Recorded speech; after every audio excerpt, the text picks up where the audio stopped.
Gracias, Beto, es una bendición. Bueno, como decía un amigo, mucho mole para tan poco pavo, pero bueno, es lo que Dios ha hecho en nuestras vidas. Más que nada, buenos días a todos. Soy el pastor Roberto Zamora de la Iglesia Bíblica Amad. Es un placer compartir la palabra de Dios. Espero que sea de mucha bendición y reflexión para este día. Quisiera iniciar con una pregunta. ¿Cuántos de los que están aquí conectados han tomado un discipulado? Y cuando me refiero a un discipulado, estoy hablando de varios estudios en los cuales has entendido la esencia de lo que es Cristo y lo que ha hecho en tu vida y la manera de conducirte después de haberlo conocido. Mire, ¿por qué pregunto esto? Para mí es la médula de toda iglesia el discipular a la gente. Es muy importante. No solo haber creído en el Señor, es caminar y crecer a la manera en que Dios nos pide. Pertenecer a la iglesia de Cristo es la bendición más grande. Mire, es el cuerpo de Cristo. Es la bendición que Dios nos ha dejado. Estamos en un mundo que tenemos que impactarlo, no que el mundo nos impacte a nosotros. Por eso el tema de este día lo hemos llamado la bendición de edificar a la iglesia. Estaremos basando esta predicación en la porción de la primera carta a los Corintios, capítulo 3, de los versículos del 1 al 23. Mire, si nosotros queremos conocer lo que no es la iglesia y su comportamiento, le invito a que lea primera y segunda de Corintios en esa parte. Pero conozcamos un poco el contexto de lo que pasaba en esta iglesia y la manera que Pablo les hace ver su mal enfoque y que no habían entendido la bendición de edificar y ser parte del cuerpo de Cristo. Vayamos al capítulo 2, versículos del 14 al 16 para entender el contexto. Pablo le dice, pero el hombre natural no percibe las cosas que son del Espíritu de Dios, porque para él son locura y no las puede entender, dice la razón aquí, porque se han de discernir espiritualmente. ¿Por qué espiritualmente? Cuando una persona no tiene vida espiritual, no las puede entender cuando no ha sido regenerado. En cambio, dice el versículo 15, el espiritual juzga todas las cosas, pero él no es juzgado de nadie. Su criterio ahora se basa en la palabra de Dios. Versículo 16, Pablo da la razón y hace dos preguntas. Porque ¿quién conoció la mente del Señor? ¿Quién lo instruirá? Y miren lo que dice. Esta es la fuerza semántica de este pasaje. Mas nosotros tenemos la mente de Cristo, una mente que busca agradar a Dios, obviamente. Y aquí quiero llevarte a que veamos el primer punto para que entremos de lleno a nuestro tema. El primer punto a tratar es niños espirituales y carnales pretendiendo edificar una iglesia. Vamos a ver los versículos del 1 al 3 aquí. Mire, la manera en que Pablo aquí conecta esta porción y en cierta manera les hace ver que ellos estaban comportándose como personas inconversas, que no pueden comprender las cosas espirituales. Veamos los versículos del 1 al 3, del capítulo 3, por favor. De manera, dice Pablo, y viene conectando, que yo, hermanos, no pude hablaros como a espirituales, sino como a carnales, como a niños en Cristo. Personas que iniciaban, aunque ya tenían tiempo en las cosas de Dios, Pablo tiene que bajarse a ese nivel para hablarles. Y Pablo está diciendo, oye, esto no es posible, no es normal. Fíjense, déjenme ponerle un ejemplo. Si yo viera que mi hijo Caleb, él tiene 10 años, llega a 10, 11, 12 y no crece, yo digo, algo anda mal, ¿sí? Gracias a Dios que es un chamacote que, bueno, le falta un poco para rebasarme, todavía algunos años, pero está creciendo enormemente. Es dentro de lo normal. Pero imagínense, Pablo se refiere en el versículo 2 aquí, como niños inmaduros que siguen tomando leche y no alimento sólido. Veamos este versículo. Os di a beber leche y no alimento sólido, no viandas, y dice la razón, porque aún no eres capaces, ni sois capaces todavía. El propósito de todo hijo de Dios es que crezca en sabiduría, en conocimiento, en su relación con Dios y por ende madure y se multiplique. Pablo le dijo que un indicante precisamente de esa inmadurez era lo que menciona en el versículo 3, perdón. Miren lo que les dice aquí. Porque aún sois carnales, pues habiendo entre vosotros celos, contiendas y disensiones, les hace una pregunta. ¿No sois carnales y vives como hombres? Cuando utiliza la palabra andáis como hombres, significa viven como inconversos. Es algo fuerte, pero era una realidad de lo que estaba sucediendo en la iglesia. Antes que edificar, estaban haciendo todo lo contrario. Pablo les menciona que esos comportamientos, hermanos, no son normales en una persona que ha nacido de nuevo. Mire, puede ser normal nuestra conducta carnal al inicio de nuestra vida porque estamos luchando, pero ya no es normal después de algún tiempo. A veces le preguntas a una persona, ¿cuánto tiempo tienes en el Señor? Y usted, no, pastor, soy un bebé, tengo 5 años. Usted ya no es un bebé, usted es un enano en Cristo. Si no quiere crecer, nos quedamos como enanos en ese aspecto. Pablo no estaba diciendo, como muchos alegan, que hay cristianos carnales y espirituales. Espirituales sí hay, eso sí.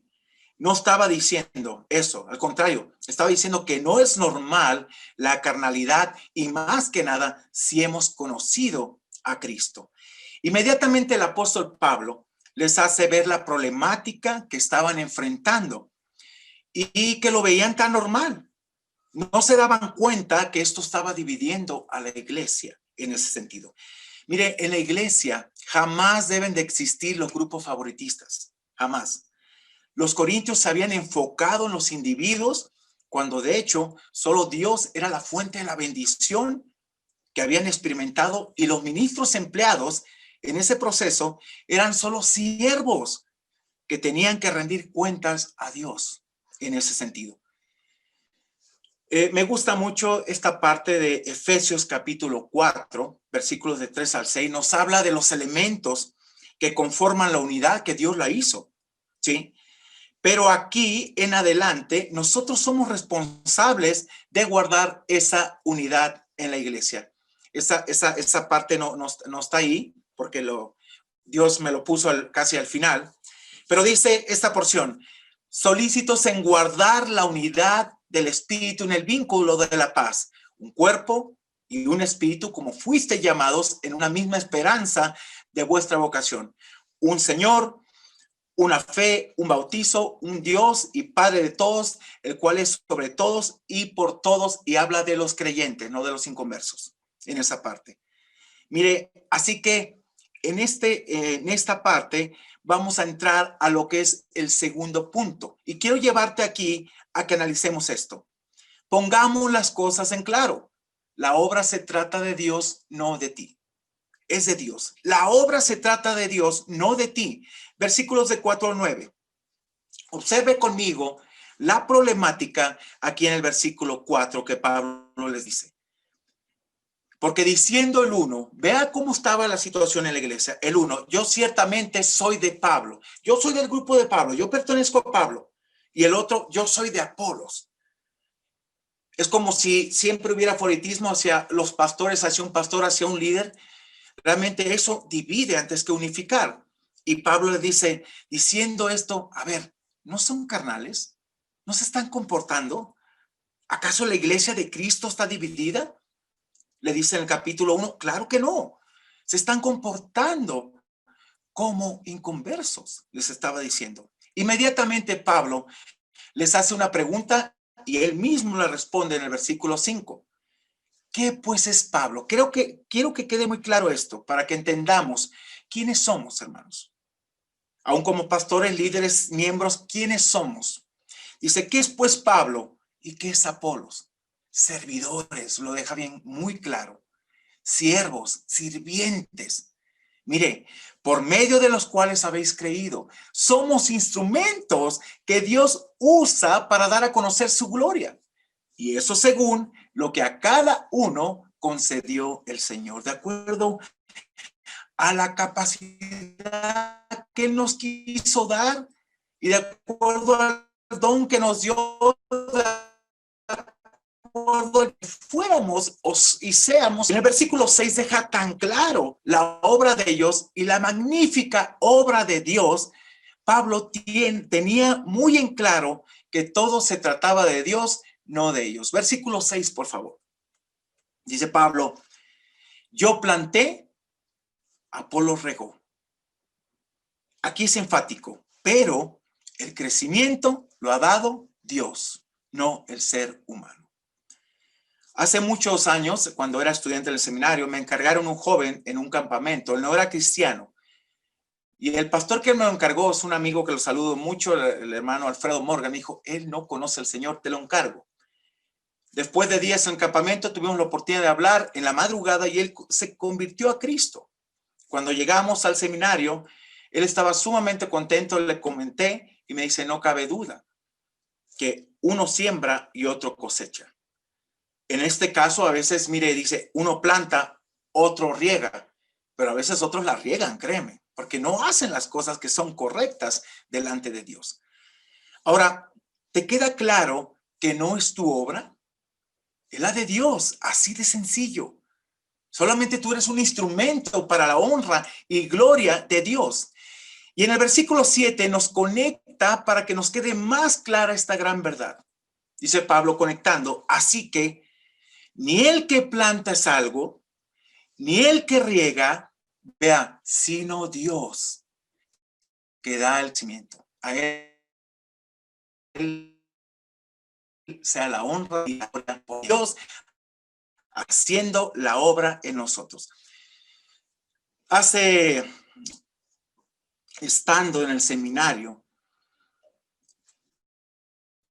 encontré un pasaje que yo no lo entendía, hasta que un compañero me lo explicó. Y agradezco a Dios por la vida de Bonifacio, un hombre excelente,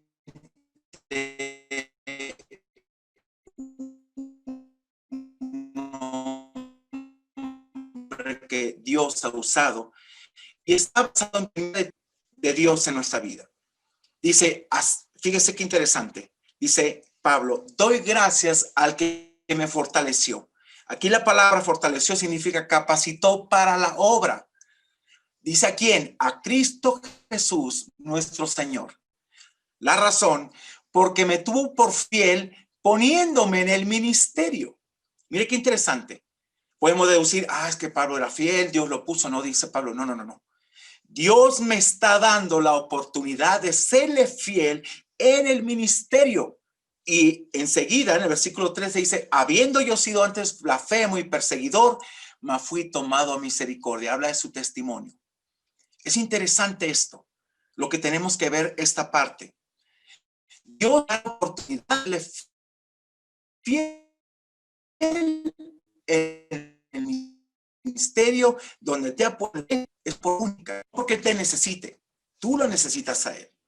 No por tus capacidades, Él te capacita cada día. Así que entendamos que somos servidores y que por su gracia somos lo que somos. No por méritos, no porque Él lo necesite, como lo dije, no por nuestra capacidad. Mire, voy a ser muy enfático en esto. Pues quiero que te quede claro. Segunda de Corintios, capítulo 3, versículo 5, me encanta. Dice, no que seamos competentes por nosotros mismos para pensar algo de nosotros mismos, sino que nuestra competencia proviene de Dios. Él nos hace capaces, Él nos lleva, Él nos capacita, no nosotros. Dios nos capacita y nos hace capaces para el ministerio. Así es sencillo. Y los versículos del 8 al 9 nos deja muy en claro esto. Y el que planta y el que riega son una misma cosa. Aquí no hay niveles, no hay diferencias en ese aspecto. Aunque cada uno recibirá, dice, su recompensa conforme a su labor. Y vea esta razón importante del versículo 9. Porque nosotros, dijo Pablo, somos colaboradores de Dios. Solamente colaboramos en la parte que Dios nos pide. Pero fíjese lo claro que deja Pablo aquí. Y vosotros sois labranza ¿de quién? De Dios. edificio de Dios. Él edifica su iglesia. Se trata de Dios, no de nosotros. En su libro de Pastores y Predicadores, el pastor Miguel Núñez hace referencia al orgullo que puede afectar a los pastores o líderes de las iglesias, hermanos, y la manera que terminan mal su carrera. Él menciona, un hombre orgulloso siempre quiere ser el centro de atención y siempre hace lo posible para que la atención esté sobre él. Esto impide que otros surjan o se formen como líderes porque piensa que podrían quitarle la posición o la autoridad. Este hombre orgulloso considera a los demás líderes como posibles amenazas a su autoridad. El líder que frecuentemente enfatiza sus títulos, sus logros o disfruta del alarde de su poder, todo esto habla de una inseguridad en el ser humano que quiere traer a colación su preparación y sus logros para sentirse seguro o superior a otros. Esto no debe ser así, y menos en la iglesia del Señor. Y quiero llevarte aquí al tercer punto, donde te clarifica más y te pondrá a considerar lo que estás haciendo y la manera en que pretendes hacerlo para el Señor. El tercer punto, recuerda, Cristo edifica su iglesia. La pregunta es, ¿con qué intención estás edificando? Versículos del 10 al 17.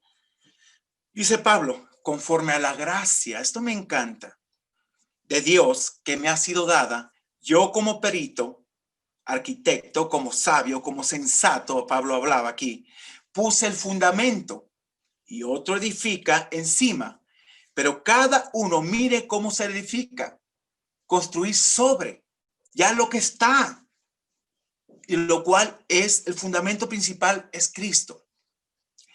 En el versículo 11 nos habla de una razón importante, hermanos, de mirar cómo estamos sobreedificando.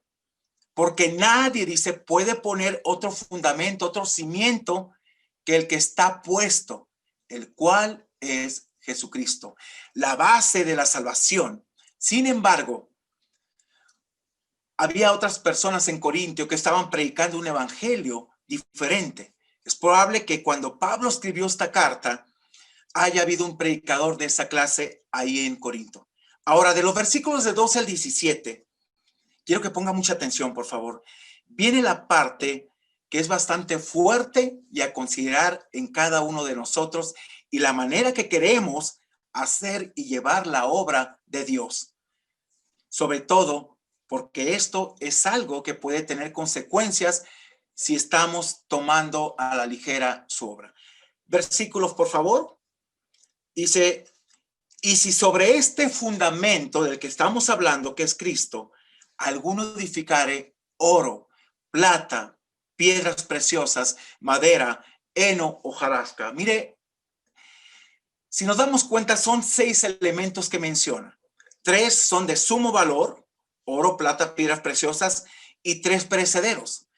Esto significa la manera en que estamos edificando en la iglesia y las intenciones de nuestro corazón. ¿Cuál es la intención? ¿Estamos edificando sobre cosas que perduran o estamos edificando sobre cosas que se van a desvanecer? Si buscamos lo excelente para Dios o buscamos hacer las cosas por envidia, causando división o con un interés que no sea el de Cristo, podemos dañar la iglesia. Para mí la obra de Dios, mire hermanos, es urgente y siempre he buscado hacer lo excelente para el Señor. Inclusive he incomodado a mucha gente por esa parte y no me arrepiento porque la obra de Dios es seria. No podemos perder el tiempo en juegos y envidias o pretendiendo jugar a la iglesita. No es así. ¿Y sabe por qué? Porque los versículos siguientes te harán reflexionar en esta parte. Versículo 13. Dice, la obra de cada uno será manifiesta, porque el día lo declarará. ¿A qué día se refiere? Bueno, pues se refiere al tribunal de Cristo, donde cada cristiano será juzgado por sus obras, pero mejor vayamos al pasaje que nos menciona esta parte, que es 2 Corintios 5:10. Es muy distinto estar para la gente que va a estar en el trono de Dios, en el trono blanco, siendo juzgados, a lo que va a ser el tribunal de Cristo, donde un cristiano tiene que dar cuentas. Escúcheme esto, no por sus pecados pasados, sino por lo que hizo desde que conoció a Cristo en adelante y cómo vivió. Mire lo que dice este pasaje, porque es necesario que todos comparezcamos ante el tribunal de Cristo. ¿Cuál es el propósito? Para que cada uno reciba según lo que haya hecho mientras estaba en el cuerpo, cuando creyó en Cristo, de ahí en adelante, sea bueno o sea malo. Es importante esta parte. Todos vamos a comparecer. Versículo 13b, la sección. Pues por el fuego, dice, será revelada las intenciones del corazón. Aquí es una figura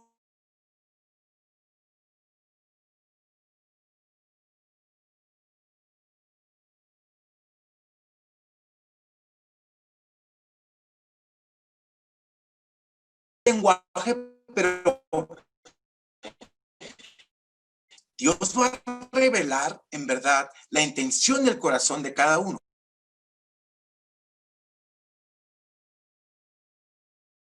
Se quemare, él sufrirá pérdida. Si bien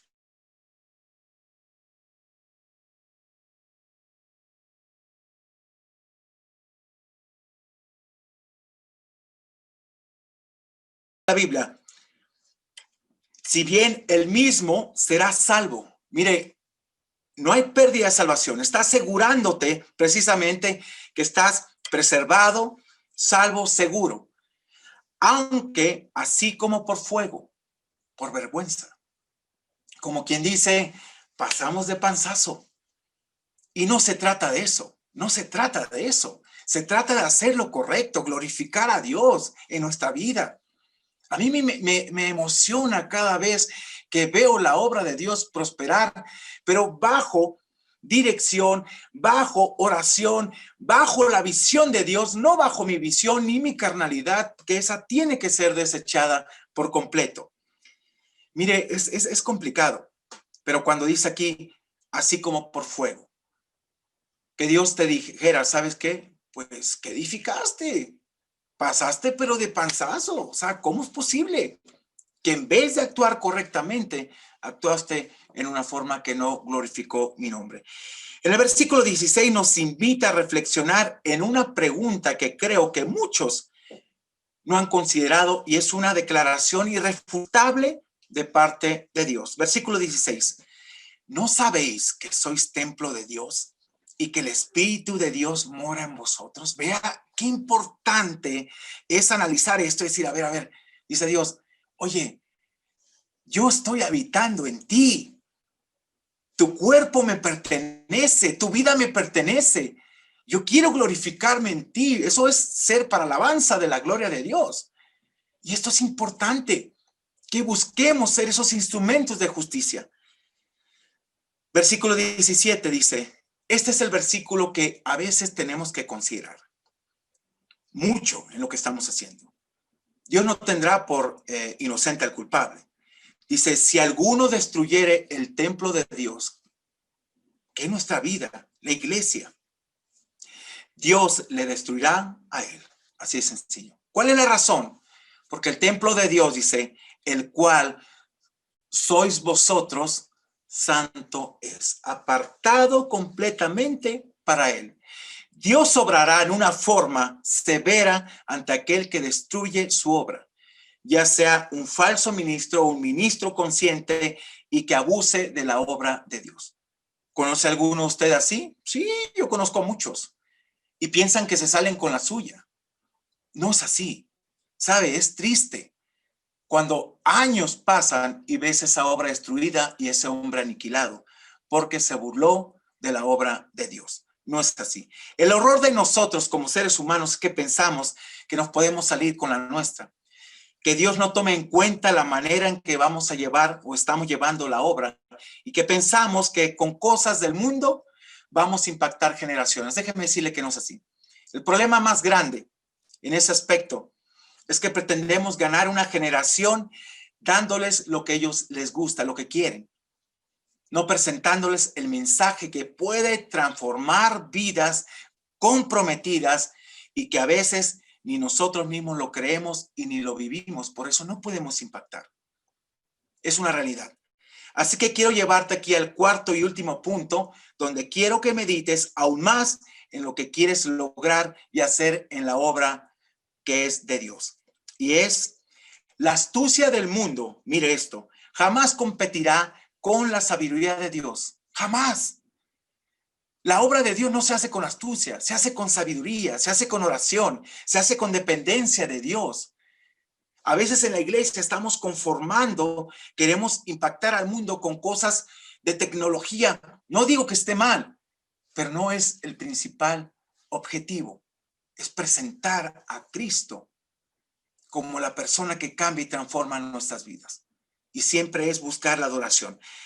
No deberíamos de tratar a la iglesia como un club social, un lugar que donde yo me sienta bien, donde siga al líder, pero no escudriño a veces la palabra de Dios, no me alimento por mí mismo. Un lugar donde solo voy el día que puedo, pero no hay compromiso ni entrega durante la semana y que solo veamos la vida cristiana como una religión más. Cada día tu vida debe estar cambiando, escúchame. El caminar cristiano es de transformación, no de conformación. Si tu vida no está siendo tratada a cambiar cada día, algo anda mal, algo anda mal.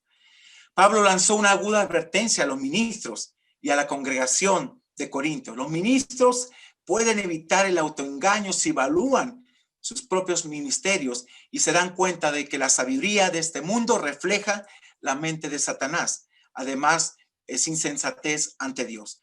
Los miembros de la iglesia necesitan saber que ninguno se debía gloriar en los ministros, en la gente, actividad que es característica de una actitud egocéntrica, mis hermanos. En lugar de ello, debían gloriarse en Dios, a quien pertenecían y a quien a la vez es la fuente de toda bendición. Por cierto, recomiendo un libro que me encantó del pastor John Piper. Hermanos, no somos profesionales. El modelo que toda iglesia centrada en el mundo y no según Dios. Es un libro excelente. Mire, aquí lo tengo. Precisamente, hermanos, no somos profesionales. Y lo que dice, el mundo determina la agenda del profesional, Dios la del hombre espiritual. Tenga eso muy en cuenta. Ahora, así que veamos los versículos del 18 al 23, pero voy a usar aquí la nueva traducción viviente que me parece más entendible para cerrar. Dijo Pablo en el versículo 18, dejen de engañarse a sí mismos. Si piensan que son sabios de acuerdo a sus criterios de este mundo, necesitan volverse necios para ser verdaderamente sabios. Pablo en el 19 dice, pues la sabiduría de este mundo es necedad para Dios. Como dicen las escrituras, él atrapa a los sabios en la trampa de su propia astucia. Y aquí la palabra astucia, cuando habla de insensatez, más bien insensatez, es estupidez, es muy fuerte esta palabra. Pero veamos el versículo 20. Y también el Señor conoce los pensamientos de los sabios.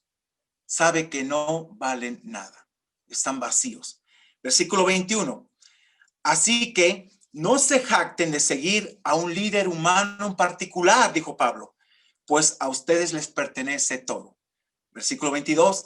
Ya sea Pablo o Apolos o Pedro o el mundo o la vida, la muerte o el presente y el futuro, todo les pertenece a ustedes y ustedes pertenecen a Cristo y Cristo pertenece a Dios. Estamos sujetos.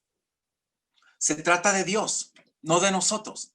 Se trata de hacer la obra y la voluntad de Dios. Quiero dejarte un pasaje que lo debes tener muy presente en tu ministerio. Por favor. Segunda de Corintios 4:7. Fíjese qué interesante. Dice, pero tenemos este tesoro en vasos de barro. Es algo frágil, pero a la vez poderoso. Para que la excelencia, dice, la excelencia del poder sea de Dios y no de nosotros. Vemos otra vez, dice el Señor, se trata de mí. Por eso Pablo siempre me encanta su vida. cuando decía, por la gracia de Dios soy lo que soy. Todo tenía que ver con Dios. Así que, hermanos, concluyendo, quiero que pienses esto. Primero, si vas a tomar en serio la obra de Dios, es tiempo de madurar. Tienes que madurar. No puedes seguir con pensamientos infantiles, con celos, no puedes seguir con cosas que no glorifican el nombre de Dios. ¿Estás dispuesto a involucrarte en su obra? Has entendido que la gloria es para Él, en ese sentido. Él no comparte la gloria con nadie. La honra y la gloria solamente pertenece a Dios. 3, recuerda que el final de la carrera se sabrá la intención con la cual sembraste. Al final de tu carrera, cuando estemos ante el tribunal de Cristo, Él va a mostrarnos cuál fue la intención con la cual tú sembraste. Espero que nuestras obras, cuando sean pasadas por fuego, permanezcan. Y espero que no pasemos de panzazo. De todo corazón te lo digo. Y por último, nunca olvides, estamos para impactar al mundo, no para ser impactados por él. En una ocasión leía una ilustración de un hombre que compró un televisor. Me pareció un poquito exagerada, pero a la vez me puse a pensar. Cuando vio la camioneta que llevaba con su televisor, decía, invite al mundo a su casa. Y este hombre lo que hizo, regresó el televisor en ese aspecto. Hay que tener filtros, hay que tener equilibrio, pero a veces tiene razón, a veces el mundo está contaminando más nuestra vida, a la iglesia la ha contaminado más que nosotros mismos. Así que, hermanos, lo mejor de lo mejor y lo excelente, déselo a Dios, déselo a Dios. Busque glorificar a Dios. Si Dios le está dando la oportunidad de ser fiel, aprovéchela. Vale la pena ser un instrumento de bondad, ser un instrumento de justicia, pero ante todo, viva en sabiduría e integridad. ¿Qué le parece? Le invito a orar, le invito a que pongamos su vida en la mano de Dios y todo aquel que quiera servir a Dios, de verdad, aproveche la bendición de poder edificar a la iglesia, pero en las cosas correctas. Oramos. Padre, gracias te damos por la bendición tan grande de poder escuchar tu palabra. Gracias por la oportunidad de compartir con tu iglesia, con mis hermanos y sobre todo reconocer que se trata de ti. Señor, ayúdanos a salir de esa inmadurez que tal vez estemos pasando. Que veamos la iglesia como la obra que tú has puesto en nuestras manos para ser instrumentos de tu justicia, pero que nos las pones dándonos la oportunidad de serte fiel y ministrar en una forma correcta y santa delante de tu presencia. Gracias porque el poder y la sabiduría y toda la inteligencia procede de ti. Ayúdanos, ayuda a mis hermanos en esta nueva etapa y que Dios bendiga sus vidas, Señor, a levantarse como iglesia, pero que le hagan en una forma correcta. Y si hay que madurar, dejar cosas, dejar de ser niños para tomar alimento sólido, que así lo hagan, Señor. Gracias por la bendición tan grande de poder comprender tu palabra, poder llegar a madurar, poder llegar a entender tu propósito y saber que esta obra es tuya. Que queremos, Padre, nunca ser descalificados, sino estar calificados para tu honra. En el precioso nombre de nuestro Señor Jesucristo. Amén y amén. Gracias, una bendición y privilegio estar con ustedes. Que Dios les bendiga enormemente.